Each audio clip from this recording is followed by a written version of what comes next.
কিন্তু আমি এখন আগুন নিভাবো কি করে? আশেপাশে তো কোনো জলাশয় দেখতে পারছি না যে সেখান থেকে জল নিয়ে এসে আমি এই আগুন নেভাবো।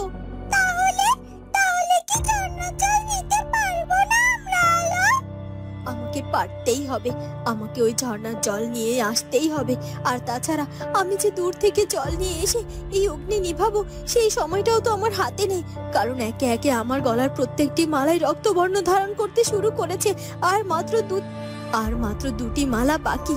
আর খুব অল্প সময়ের মধ্যে এই দুটি মালাও যদি রক্তবর্ণ ধারণ করে ফেলে, তাহলে তো এই ঝর্ণা জল নিয়ে গেলেও আমার কোনো লাভই হবে না। আমি মহারাজকে বাঁচাতে পারবো না। আর তাই যে করেই হোক আমাকে একটু সময় নষ্ট না করে আমার জীবনের বিনিময়ে হলেও ওই ঝর্ণার জল আমাকে এক্ষুনি নিয়ে আসতেই হবে। আমি এক্ষুনি এই আগুনের উপর দিয়ে হেঁটে ওই ঝর্ণার জলের কাছে যাব। ওদিকে ভালো বাবা রাজপ্রাসাদের বাইরে বেরিয়ে যায়, আর সে অনেক বেশি দুশ্চিন্তায় পড়ে যায় যে কিভাবে সে রাজপ্রাসাদের ভেতরে প্রবেশ করবে। আমি তো রাজপ্রাসাদ থেকে বেরিয়ে এলাম, কোনোভাবে তো অন্দরমহলে ঢুকতে পারলাম না, আর সূর্যকেও তো মুক্ত করে আনতে পারলাম না।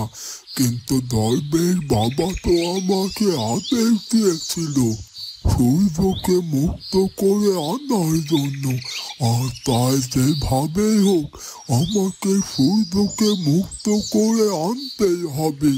আমি ভেবেছিলাম কাউকে না জানিয়ে রাজপ্রাসাদের ভেতরে প্রবেশ করব না, কিন্তু এখন আমাকে বাধ্য হয়ে নিজের শক্তির মাধ্যমে রাজপ্রাসাদের অন্দর মহলে প্রবেশ করতে হবে, আর সূর্যকে উদ্ধার করে দিয়ে আসতে হবে।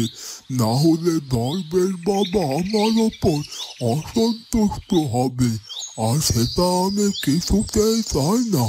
আর তাই এক্ষুনি আমাকে রাজপ্রাসাদের অন্দর মহলে প্রবেশ করতে হবে।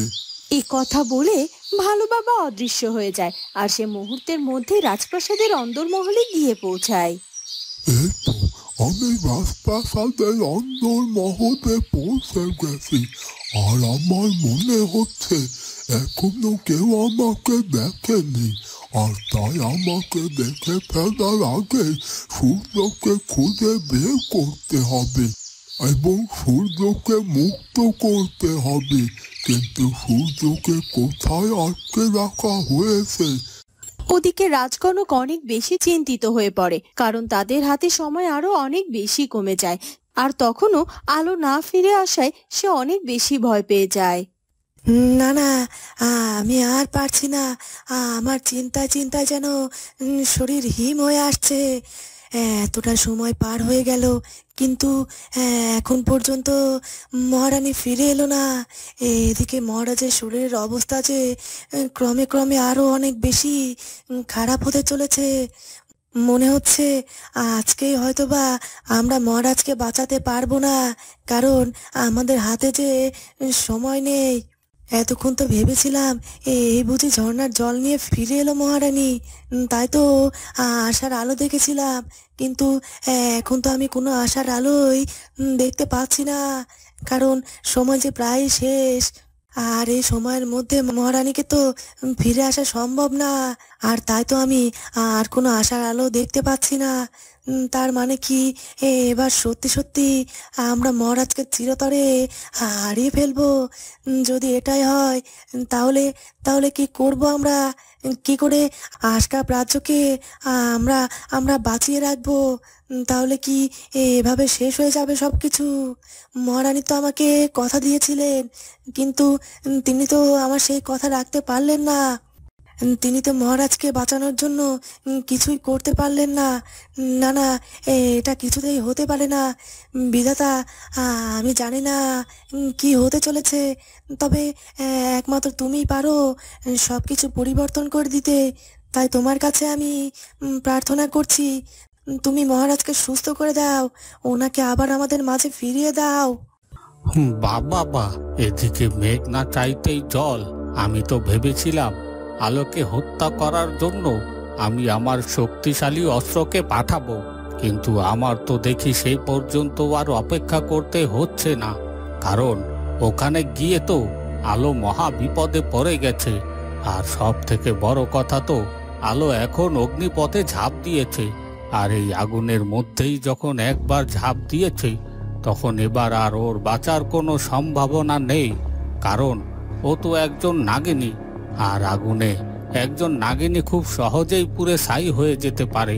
আর তাই তো ওর আর বাঁচার কোনো পথ নেই, ওকে আজকেই আগুনে পুড়ে মরতেই হবে।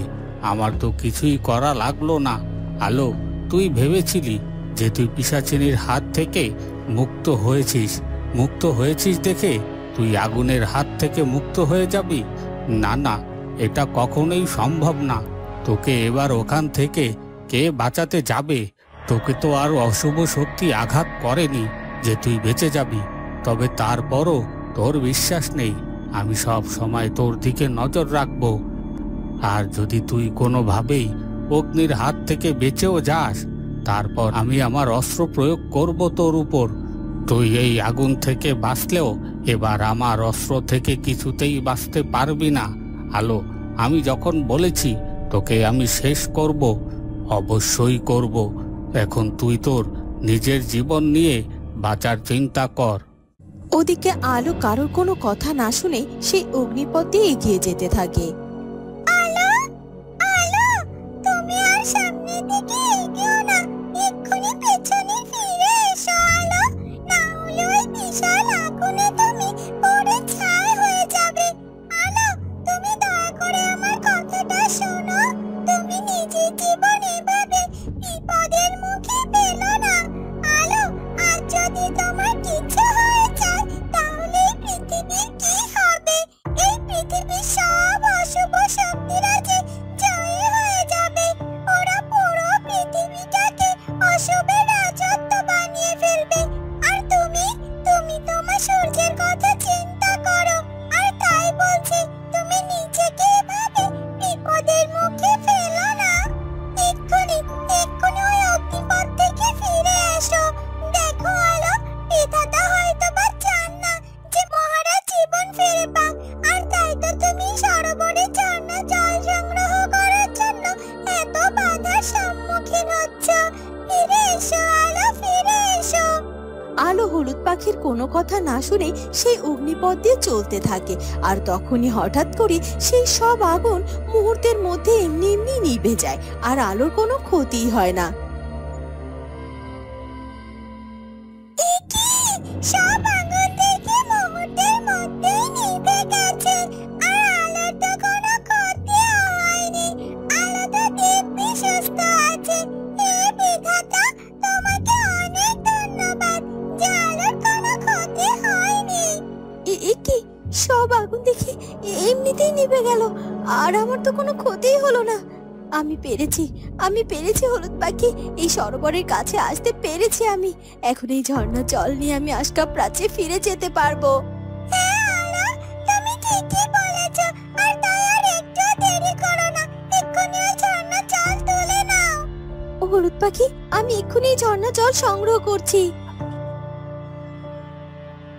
এই কথা বলে আলো যখনই ওই ঝর্ণা জল সংগ্রহ করতে যাবে, তখনই সেই সরোবর থেকে একটি কর্কশ আওয়াজ ভেসে আসে।